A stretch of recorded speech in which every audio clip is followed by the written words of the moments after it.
mahaba. Mayroon din nag-imbento ng 8. 8 seat eh.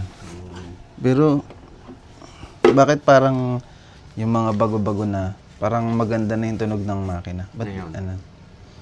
Saan nagaling yan? Oo, yung overhaul din.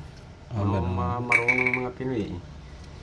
Ganun. Silang ginagawa parang brand new na rin eh.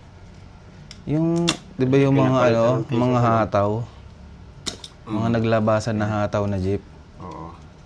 Iba yung tunog eh. In-overhaul. Tahimik. In-overhaul nila makina nun eh. Kalahati lang dito. Oo.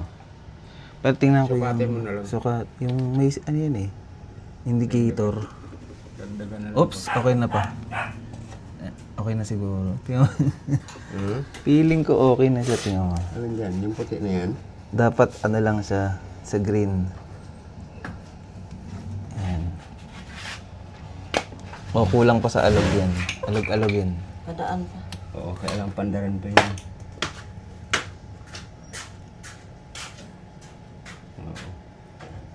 O, okay na yan.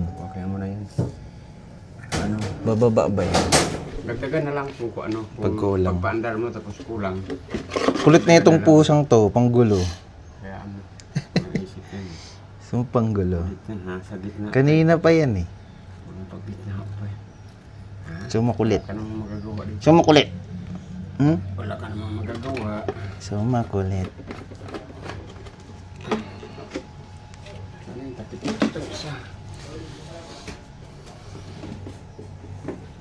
Dagdagan mo lang kung kulang. Panda rin ko kaya.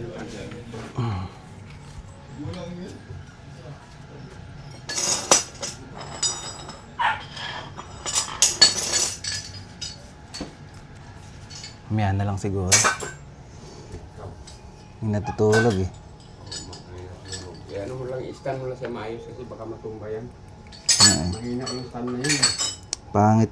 Mga ano, mga tamlay, ano, kagyan.